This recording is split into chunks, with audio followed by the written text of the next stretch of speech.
연세대 시험 하루 전날 준비했는데도 최취업했다고요? 수시 면접하면 소피쌤! 안녕하세요. 합격률 92.8% 연세대 고려대 전문 면접 컨설턴트 소피쌤입니다. 우리 이쫀디기는 연세대 시험날 기준으로 이틀 전 새벽에 연락해서 갑작스럽게 수업을 준비해서 연세대에 당당하게 합격한 쫀디기인데요. 이례적인 일이죠. 우선 이렇게 하면 안 돼요. 그럼에도 합격을 했기 때문에 많은 쫀디기들에게 희망을 주고 싶어서 영상을 찍게 됐어요. 자기소개해보세요. 안녕하세요. 저는 내신 1.68로 연세대학교 활동후 수영 문헌정보학과, 중앙대학교 다빈치형 인재전형 문헌정보학과, 중앙대학교 지역균형전형 사회과학대학, 이화여자대학교 미래인재전형 문헌정보학과에 합격한 학생입니다. 자, 원래는 수업을 안 받기로 했다가 새벽에 갑자기 연락해서 수업을 받게 됐어요. 그 이유가 뭐예요? 그럼에도 소피쌤이랑 연세대를 준비해야겠다고 생각한 그 이유. 사실 처음에는 이틀 동안 혼자 제시문으로 여러 번 연습을 해보면 준비가 될 것이라고 생각을 했었어요. 근데 막상 해보니까 제시문도 주어진 시간 안에 다 읽지 못할 정도로 어려워서 초조하고 불안해서 울면서 그냥 하루라는 시간을 보냈어요. 어떻게 읽고 어떻게 답변을 해야 할지 정확하게 배우고 연습을 하는 게 중요하다고 생각을 해서 소피쌤께 면접 하루 전에 연락을 해서 수업을 받게 되었습니다. 정확히 수업을 시작한 시간이 연세대 시험 바로 전날 오전 11시부터 수업을 했어요. 그럼에도 합격을 했죠. 누가 가르쳤죠? 소피쌤이요. 그리고 우리 쫀디기 같은 경우는 운이 좋았어요. 왜냐면 새벽에는 전화를 받지 않는데 그날따라 회사 전화기가 저한테 있었고 그렇게 갑자기 수업이 진행이 된 거거든요. 자, 참고해주세요. 면접 직전에는 면접 복장에 대한 영상을 늘 탑을 찍는데 어떤 상의와 하의를 입고 갔는지 얘기해주세요. 상의로는 흰 셔츠에 베이지색 니트 조끼를 입었고 하의로는 검정 슬랙스를 입었어요. 그리고 머리는 낮게 똥머리를 묶었어요. 자, 소피쌤 수업을 받으면서 가장 도움됐던 게 뭐가 있을까요? 키워드로 답변의 뼈대를 잡고 제시문에서 답변의 근거를 찾아서 답변하는 방법이었어요. 답변을 키워드로 정리를 하면 설사 시간이 부족해서 제시문을 끝까지 못 읽었더라도 그 키워드를 보면서 자신이 하고 싶은 말을 논리적으로 방향성을 잡고 이야기를 할 수 있어서 이 부분이 가장 도움이 많이 되었어요. 그 긴 제시문에서 키워드를 뽑는 걸 어려워할 수 있는데 그건 어떻게 도움이 됐나요?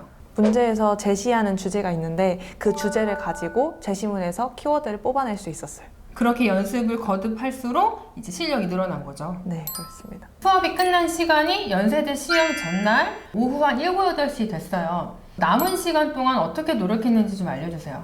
소피쌤이 알려준 방법대로 제시문을 시간을 재고서 풀고 답변을 촬영해서 확인하는 과정을 익숙해질 때까지 반복을 했어요. 영상을 촬영하면 본인이 당황했을 때 그 모습이 어떤지도 확인을 할 수가 있고 또 고칠 부분도 계속해서 확인할 수 있기 때문에 도움이 됐어요. 그럼 그렇게 몇 시까지 공부하고 잠을 잤어요? 새벽 2시 정도까지 공부를 하고 잠을 잤어요. 그럼 거의 12시간에서 14시간 정도 공부하고 연세대를 합격했다는 거네요? 네, 이 학생 같은 경우는 제가 수업을 하면서 솔직히 말하면 안 되겠는데? 이런 생각을 했었거든요. 그런데 알려준 방식대로 밤까지 공부하는 걸 봤을 때 될 수도 있겠다. 그게 영상을 보면서 확인을 한번 했었어요. 자, 연세대학교 활동후 수영은 생활기록부도 들어가는 거 알고 있죠?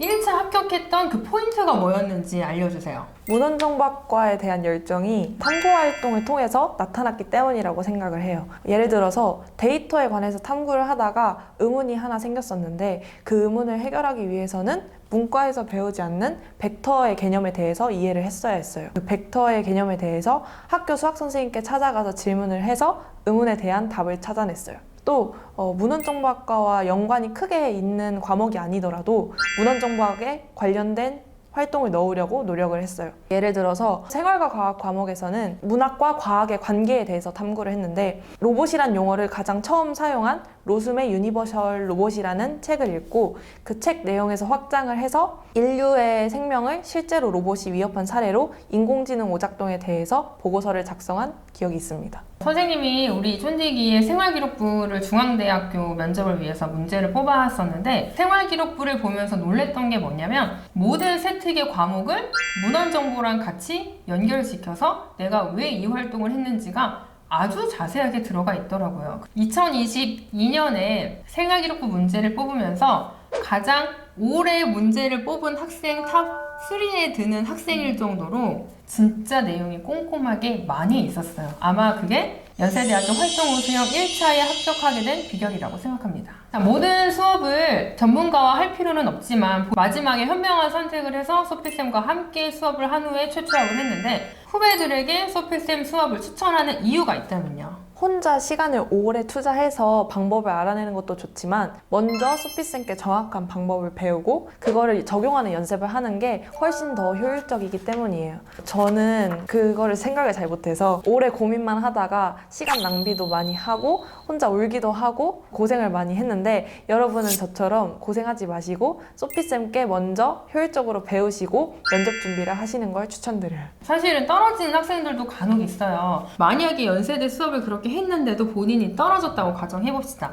그럼에도 후회하지 않는다고 했었는데 후회하지 않는 이유는? 저는 면접이 그냥 면접장 들어가서 말만 잘 하고 나오면 되는 건 줄 알았어요. 근데 면접 준비를 하면서 소피쌤께 전달력 있게 말하는 방법으로 말하지 않고 있다고 얘기를 듣거나 두괄식으로 이야기하지 않고 있다고 지적을 많이 받았어요. 스스로 어떤 답변을 하고 싶은지 얘기도 모른 상태에서 말을 하다 보니까 전달이 잘 되지 않았고 질문을 듣자마자 답변의 결론을 얘기를 했어야 되는데 그것도 뭔지 잘 몰랐거든요. 소피쌤한테 수업을 들으면서 어떻게 하면 말을 전달력 있게 하는 건지 배울 수 있어서 자신감을 얻어서 좋았어요. 또 어떤 점이 장점이고 어떤 점이 잘못됐는지 바로바로 짚어주셔서 그 부분이 도움이 많이 됐습니다. 선생님이 찝어준 것 중에 본인의 가장 큰 강점이 무엇이라고 얘기했나요?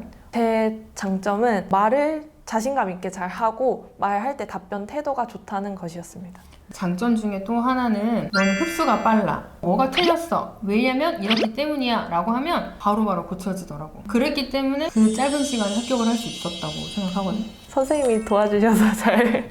그래, 꼭 기억하고 살아가면 돼. 네. 수시 면접하면 소피쌤! 자, 여기까지 연세대학교 활동 수영에 최초 합한 학생의 인터뷰였고요. 다음 주는 중앙대학교 면접장 분위기로 이 쫀디기랑 같이 볼게요. 유튜브 나오니까 어때요? 처음 찍어보는 거라 많이 긴장도 되고 설레기도 했는데 지금 기분이 아주 좋아요. 전라도에서 이 영상을 찍기 위해 서울까지 와줬는데요. 오늘 나와준 우리 쫀디기에게 진심의 감사의 말씀을 드리면서 이 영상을 보는 전국에 있는 쫀디기 마음 파파들과 우리 미래의 연세대학교 학생들 힘내셨으면 하는 마음으로 영상 마칠게요. 여기까지 연세대 고려대 전문 면접 컨설턴트 소피쌤 그리고 연세대 외에 3개나 합격한 쫀디기였습니다. 구독, 좋아요, 알림 설정하면 이 쫀디기처럼 4개나 합격할 수 있어요. 할 거예요? 안 할 거예요? 수시 면접하면 소피쌤! 연세대 고려대 전문 면접 컨설턴트 소피쌤 그리고